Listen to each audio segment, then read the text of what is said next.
हिंदू पौराणिक ग्रंथों में ऐसी कई घटनाओं का जिक्र किया गया है जो पढ़ने और सुनने में किसी मिथ्या कहानी से ज्यादा कुछ नहीं लगती। लेकिन अगर मैं आपसे कहूं कि प्राचीन काल की वो सभी घटनाएं केवल कल्पना नहीं बल्कि हकीकत हैं, तो शायद आप मेरी बातों पर यकीन नहीं करेंगे। तो अगर आप इन पौराणिक कहानियों की सच्चाई जानना चाहते हैं तो इस वीडियो को एकदम लास्ट तक देखें, क्योंकि आपको कुछ ऐसे सबूत दूंगा जिससे साबित हो जाएगा कि प्राचीन कथाएं केवल कल्पना नहीं बल्कि हकीकत है। द्वारका नगरी के सबूत। धार्मिक भावनाओं से ओतप्रोत होकर लोग महाभारत और रामायण में होने वाली घटनाओं को वास्तविक समझकर उनमें बताई गई सीखों का अनुसरण आज भी अपने जीवन में करते हैं। शायद लोगों के इस अटूट विश्वास के कारण ही वैज्ञानिकों का भी रुझान इस पौराणिक कथाओं की ओर ज्यादा बढ़ा और उन्होंने इनकी प्रामाणिकता के लिए इनके अवशेष ढूंढने प्रारंभ किए। इन्हीं कथाओं में द्वारका नगरी का भी वर्णन मिलता है, जिसे भगवान श्री कृष्ण द्वारा बसाया गया था।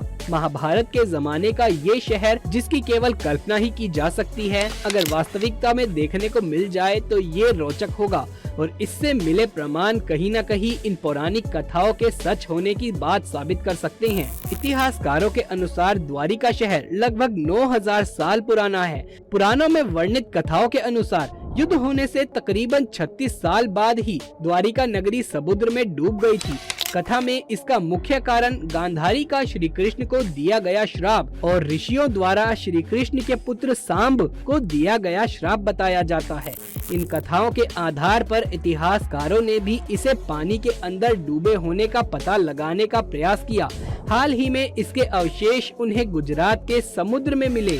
द्वारका नगरी की विशेषता ये थी कि इसमें कई द्वार थे। उनकी रिपोर्ट के अनुसार ये द्वार आज भी अवशेष के रूप में समुद्र के तल में मौजूद है। गुजरात के पश्चिमी तट पर बसा द्वारिका शहर की धार्मिक महत्ता आदि बहुत अधिक है। ये भारत के 4 धामों में एक और सप्तपुरियों में एक पुरी माना जाता है। द्वारिका 2 है, जिसमें से एक गोमती नदी के किनारे बसा है, इसे धाम माना गया है, और दूसरा पीठ में बसी द्वारकापुरी है, जहां समुद्र के रास्ते जाया जाता है। 2005 में भारतीय सर्वेक्षण विभाग द्वारा द्वारका नगरी की खोज की गई। 2009 में कुछ अवशेष सर्वेक्षण विभाग के दिशा निर्देश पर नौसेना विभाग के गोताखोरों ने ढूंढ निकाले। उन्हें विदेश के प्रयोगशाला में भेजा गया। वैज्ञानिक ये जानकर हैरान थे कि अवशेष लगभग 9500 साल पुराने थे। इन अवशेषों के बाद समुद्र तल में भी खुदाई शुरू की गई, जिसमें चूना और पत्थरों के बाद कई अवशेष मिले। इसके अतिरिक्त जमीनी सतह पर भी खुदाई की गई तो वहाँ भी कई सिक्के और कलाकृतियाँ मिली हैं। ये कलाकृतियाँ एक प्राचीन नदी के पास मिली थी जो लगभग 9 किलोमीटर लंबी है। इस नदी की खोज भी इसी दौरान हुई थी। वैज्ञानिक परीक्षणों में समुद्र तल में मिले अवशेष और जमीनी सतह पर मिले अवशेषों में समानता पाई गई है और देखा गया है कि इनका सिंधु घाटी या ऐसे किसी भी पुरातन शहर से कोई संबंध नहीं है। वैज्ञानिक इनका सीधा संबंध द्वारका नगरी से ही होने का अनुमान लगा रहे हैं और इसी कारण ये खोज और भी तेज करी जा रही है। लेकिन इस पौराणिक शहर की सच्चाई से परिचित होने का मौका भारत सरकार भी नहीं गंवाना चाहती। इसीलिए कुछ महीने पहले इसकी खोज फिर से जोरों शोरों से शुरू की गई। महाभारत के सबूत। महाभारत को धर्म और अधर्म के बीच हुआ सबसे बड़ा युद्ध कहा जाता है और उस वक्त के मिले कुछ प्रमाण ये साबित करते हैं कि श्री कृष्ण ने इस धरती पर जन्म लिया था और महाभारत का युद्ध भी हुआ था। महाभारत को भारत का इतिहास कहा जाता है। इतिहास का मतलब होता है जो घटित हो। अगर ये कोई काल्पनिक घटना होती तो इसे लिखने वाले इसे महाकाव्य की बजाय कथा कहते, ना कि इसे घटित घटना कहा जाता।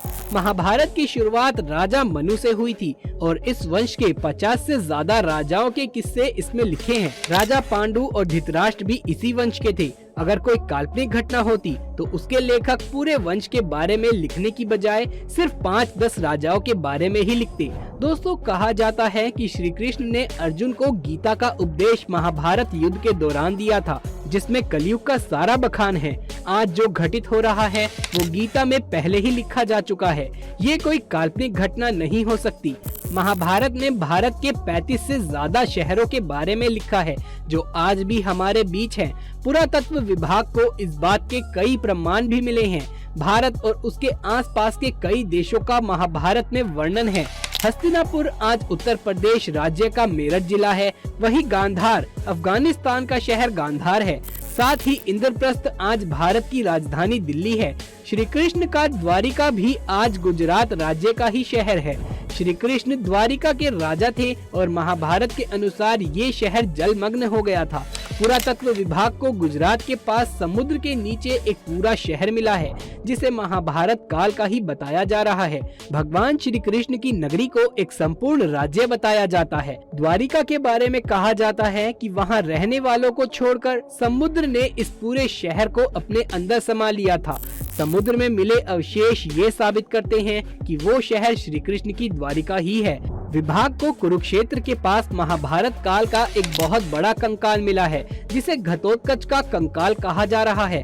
घटोत्कच भीम और हिडम्बा के पुत्र थे। महाभारत में घटोत्कच के आकार का वही विवरण है जिस आकार का पुरातत्व को कंकाल मिला है। हरियाणा का युद्ध कुरुक्षेत्र में हुआ था। हरियाणा के इस जिले में वो मैदान आज भी स्थित है जहां युद्ध हुआ था। कहा जाता है कि युद्ध में बहे खून की वजह से यहाँ की मिट्टी का रंग लाल हो गया था। दोस्तों, आज भी वहाँ की मिट्टी का रंग लाल है।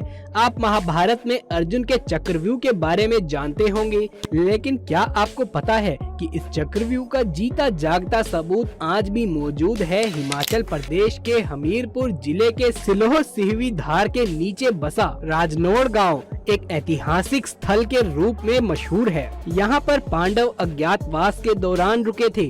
इसी समय अर्जुन ने यहाँ पर चक्रव्यूह का ज्ञान प्राप्त करके उसे पत्थर पर बनाया था, जो आज भी यहाँ मौजूद है। इस चक्रव्यूह को ध्यान से देखने पर पता चलता है कि अंदर जाने का रास्ता तो साफ दिखाई देता है, लेकिन बाहर आने का रास्ता पता नहीं चलता।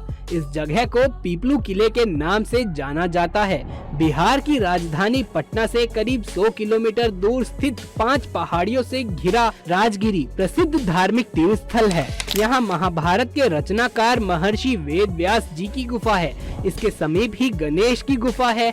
मान्यता है कि इस गुफा में व्यास जी ने महाभारत को मौखिक रूप दिया था और गणेश जी ने उसे लिखा था। कहते हैं कि कौरवों ने अपना राज्य हारने के बाद भगवान श्री कृष्ण के कहने पर अर्जुन मलानी के पिंड में तप करने चले गए थे। उस स्थान को अर्जुन गुफा के नाम से जाना जाता है। दिल्ली को उस काल में इंद्रप्रस्थ कहा जाता था और मेरठ को हस्तिनापुर। दिल्ली में पुराना किला इस बात का सबूत है। खुदाई में मिले अवशेषों के आधार पर पुरातत्व विभाग का एक बड़ा वर्ग ये मानता है कि पांडवों की राजधानी इसी स्थल पर ही रही होगी। पुराना किला दिल्ली में यमुना नदी के पास स्थित है, जिसे पांडवों ने बनाया था। बाद में इसका पुनरुद्धार होता रहा। महाभारत के अनुसार ये पांडवों की राजधानी थी। दूसरी ओर कुरुक्षेत्र की राजधानी गंगा के किनारे हस्तिनापुर में स्थित थी। इसी तरह कई अनोखे सबूत मौजूद हैं, जिनसे साबित होता है कि हिंदू पौराणिक ग्रंथों में लिखी गई बातें केवल काल्पनिक नहीं बल्कि भारत का इतिहास हैं। आपको क्या लगता है, पौराणिक कथाएं केवल कल्पना मात्र हैं या फिर भारत का गर्वपूर्ण इतिहास है? आपके विचार नीचे कमेंट बॉक्स में लिख करके जरूर बताइएगा। यदि ये वीडियो पसंद आया हो तो इसे एक लाइक करके अपने दोस्तों और रिश्तेदारों में ज्यादा से ज्यादा शेयर कर दें। कमेंट बॉक्स में जय श्री कृष्ण जरूर से लिखें। आगे भी ऐसे वीडियोस देखते रहने के लिए हमारे चैनल को सब्सक्राइब करके पास वाले बेल आइकन को भी दबा लीजिए। जल्द मुलाकात होगी अगली वीडियो में। तब तक के लिए आप सभी का